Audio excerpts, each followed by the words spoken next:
The United States Coast Guard is a unique branch of our military, standing as both a shield and a guiding light on our nation's waters. Unlike any other service, the Coast Guard's mission blends law enforcement, search and rescue, and national defense, making it an essential force for good along our coasts and beyond.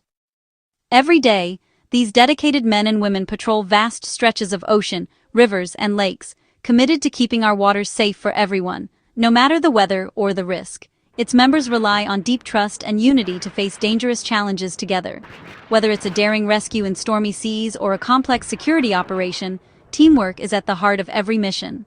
This trust is only possible when every member feels respected and safe, physically, emotionally, and psychologically.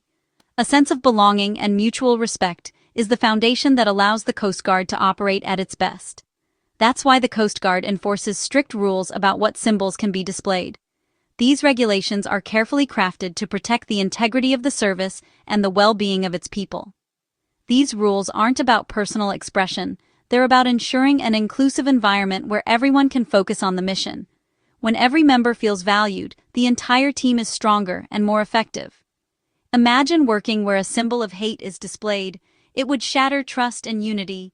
Even a single divisive image can undermine morale and make people feel unwelcome or unsafe. Symbols have power. They can unite or divide. The right symbols inspire pride and togetherness, while the wrong ones can create rifts that are hard to heal. The Coast Guard has long recognized this, banning symbols that promote hatred.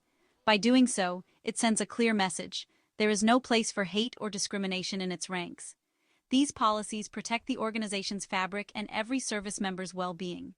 They help ensure that every Coast Guard member can serve with pride, knowing they are part of a team that values and respects them.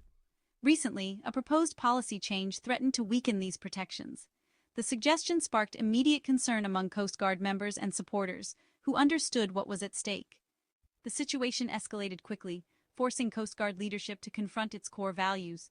Leaders had to decide whether to stand firm or allow harmful changes to take root. The story of this policy, and its rapid reversal, reminds us why standing against hate is essential for a strong, united military. It's a powerful example of how vigilance and courage can protect the heart of an organization. The Coast Guard's response became a defining moment for its commitment to unity and respect, showing that the promise of safety extends not just to the waters they patrol, but to every person who wears the uniform. On November 21, 2025, alarming news broke across the country, sending shockwaves through both military circles and the general public. The United States Coast Guard announced plans to change its official rules regarding hate symbols, a move that immediately drew scrutiny and concern. Under the new policy, scheduled to take effect on December 15th, the swastika and the noose would no longer be classified strictly as hate symbols.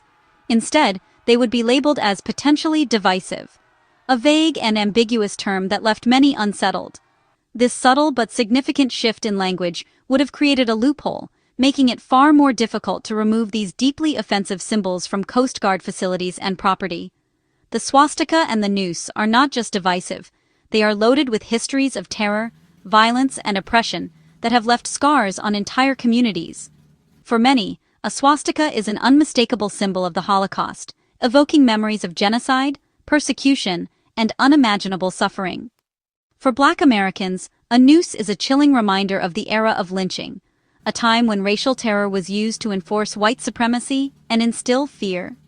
Downgrading the status of these symbols was seen by many as a dangerous misunderstanding of their power to harm and a failure to recognize the pain they still cause today. The news, first reported by the Washington Post, quickly went viral and sparked immediate public outrage, with headlines dominating national conversations. People across the country questioned why the Coast Guard would even consider weakening its stance against such potent and universally recognized symbols of hate. The proposal seemed to undermine the very discipline, unity, and sense of shared purpose that the military depends on to function effectively. Lawmakers and advocacy groups from across the political spectrum demanded answers, calling for transparency and accountability. The Coast Guard suddenly found itself facing a crisis of trust and purpose, as both its personnel and the public questioned its commitment to core values. The controversy set the stage for a rapid and dramatic response, as the nation watched to see how the Coast Guard would address this unprecedented backlash. To truly grasp the uproar and pain surrounding the swastika today, we must first understand the long and complex history of this symbol. For thousands of years, the swastika was seen as a sign of good fortune, prosperity, and well-being in many ancient cultures, including Hinduism, Buddhism, and Native American traditions. It adorned temples, artwork, and even everyday objects, representing hope and the cycle of life. But everything changed in the 1920s, when the Nazi Party in Germany appropriated the swastika, twisting its meaning into something sinister. Under Hitler's regime, the swastika became the emblem of genocide, anti-Semitism, and the unimaginable horrors of World War II. For Jewish people, it's not just a symbol. It's a direct, painful reminder of the Holocaust and the millions who perished. For veterans, it stands for the evil they risked everything to defeat, a symbol of the fight against tyranny and oppression. More than 400,000 American service members lost their lives fighting Nazism, including nearly 2,000 from the Coast Guard, whose sacrifices are still honored today. In the West, displaying a swastika is never a neutral act. It's widely recognized as a tool of intimidation, hate, and fear. Allowing it in military settings would deeply insult the memory of those who fought and died to protect freedom and human dignity. It would also create a hostile, unsafe environment for Jewish service members and anyone who values respect, unity, and inclusion. The military is built on trust and mutual respect, values that the swastika directly undermines. The swastika is not just divisive, it is a symbol of hate, plain and simple, and its presence is a threat to the very ideals the military stands for. That's why its presence cannot and must not be tolerated in any military context, now or ever. The noose, too, carries a legacy of terror. After the Civil War, lynching became a tool of racial violence, used to intimidate and control Black Americans. Thousands were murdered in public spectacles, with the noose as the instrument and symbol of this brutality. Even today, a noose is an unmistakable threat, a message of hate and exclusion. Its history is not distant. Its impact is still felt in the Black community. When found in a workplace or public space, it's never a joke. It's a direct threat. Calling the noose potentially divisive denies its true meaning. For Black service members, its presence is a reminder of violence and exclusion. The noose is a symbol of hate, and its display destroys trust and unity. There is no place for it in the Coast Guard or any military branch. News of the Coast Guard's proposed policy change triggered immediate, widespread outrage. Citizens, veterans, and advocacy groups condemned the move, questioning how the military could consider softening its stance on such notorious symbols. The timing was especially troubling, with rising anti-Semitic incidents and ongoing debates about racial justice. Groups like the Anti-Defamation League and NAACP quickly spoke out, warning of the dangers. Confusion grew when the Department of Homeland Security first denied the reports, only to reverse course hours later. The mixed messaging eroded public trust and fueled the controversy. This wasn't an isolated incident. It came amid broader military policy reviews under the second Trump administration. Some saw it as part of a troubling pattern of downplaying extremism and discrimination. The backlash made clear. Americans expect their military to uphold the highest standards of respect and inclusion.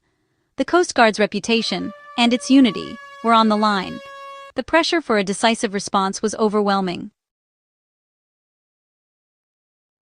The Coast Guard responded to the backlash with remarkable speed. Within hours, the proposed policy was scrapped and replaced with a stronger, clearer order.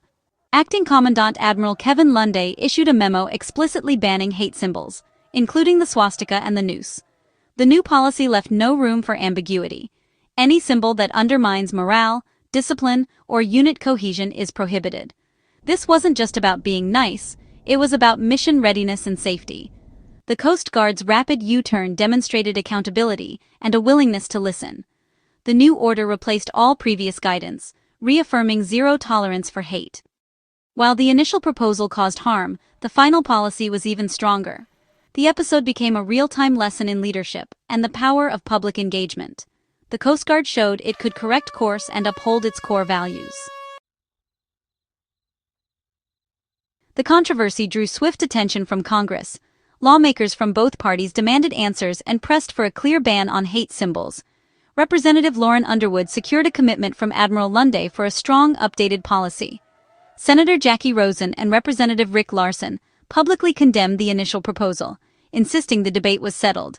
These symbols represent hate, period. Admiral Lunde's decisive action restored confidence in Coast Guard leadership. The episode highlighted the crucial role of leaders in setting the tone for respect and inclusion. When leaders act decisively against hate, it sends a powerful message throughout the ranks.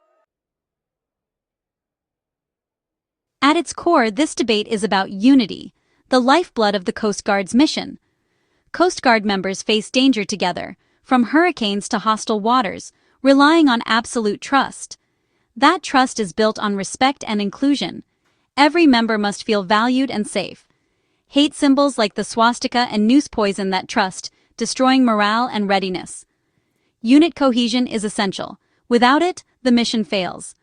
Banning hate symbols isn't about political correctness. It's about being mission-ready. A divided force cannot stand strong against threats. The Coast Guard's strength is its people, a diverse, united team. Protecting that unity is a strategic necessity.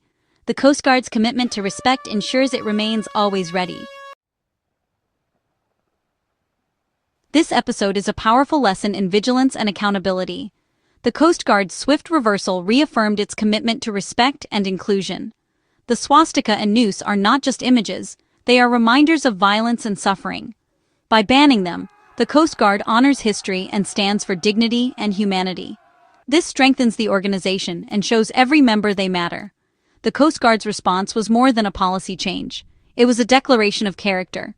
It's a promise that unity and respect will always be at the heart of its mission.